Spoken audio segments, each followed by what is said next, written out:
An election that has shaken the country, sparked the protests, and caught the attention of the entire world.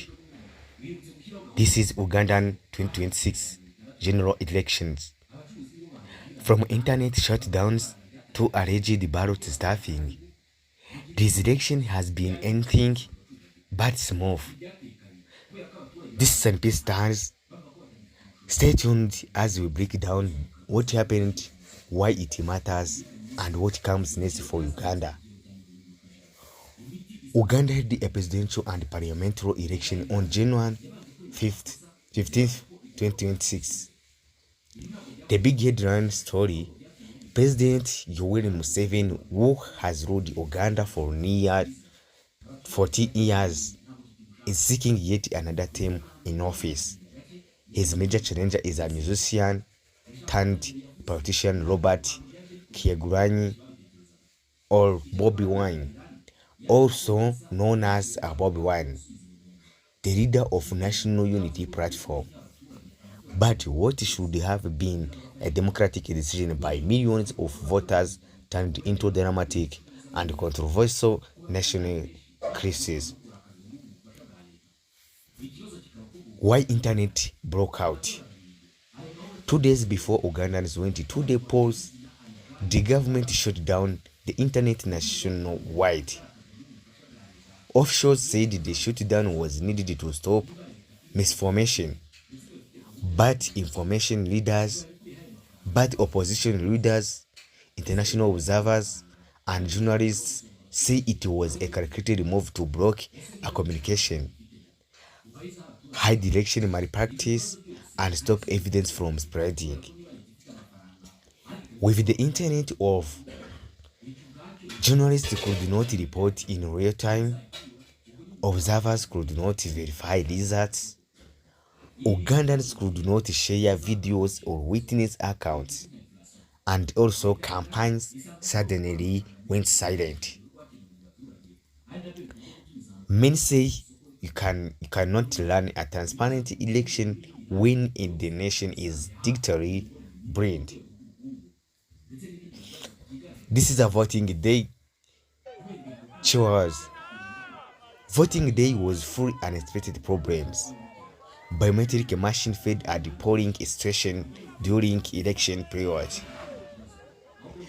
Ballot papers arrived late. Many voters waited hours before casting their ballot. Some never voted at all. Meanwhile, reports surfaced that election agents from the opposition were blocked, chased away, or arrested, especially in areas where Bobby Wine is popular. This raised serious questions about who was watching the vote and whether the count was fair.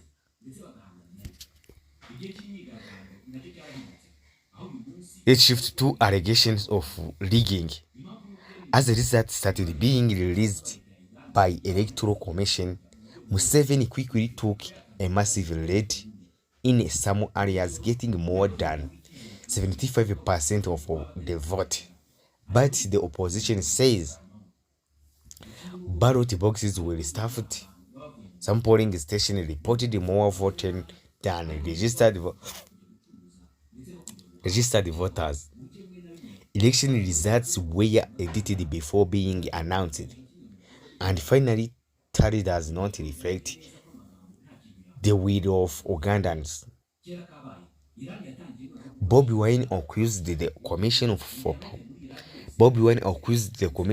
of publishing fake results and demanded a full review. One, the government has shown no interest in allowing.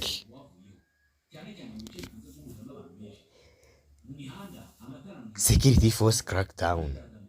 As accusation grew louder, the state's response grew tougher. Heavily armed soldiers and police flooded the major towns, including Kampala. Reports emerged that protesters were arrested, supporters were beaten, activists and election agents disappeared.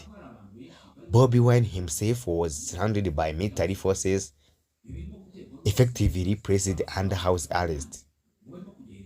Security officials deny abducting anyone, but video evidence and witness reports tell a different story. Let's talk about violence and fear.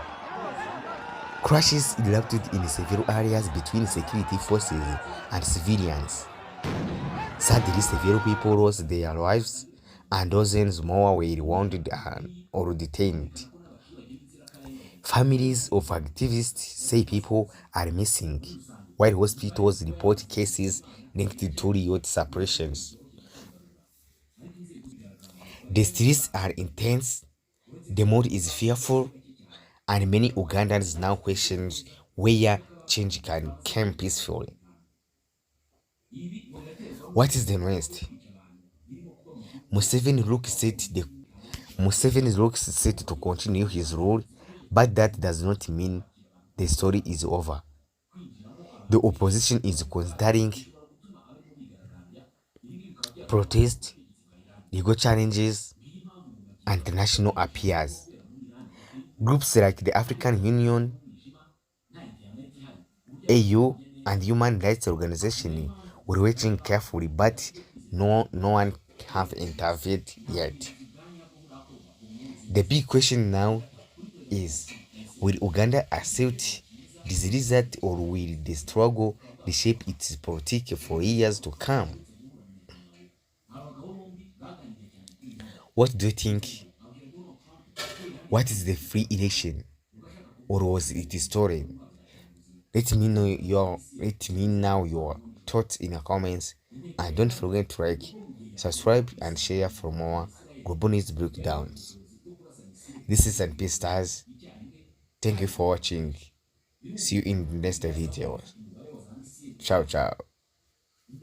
Internationally, on all platforms recognize his populace and the numbers. Even a blind man could tell that he's in the lead. But right now, as we speak, in Uganda, right now, they are actually arresting the opposition members of parliament. They've killed so far 50 people in Uganda as we speak.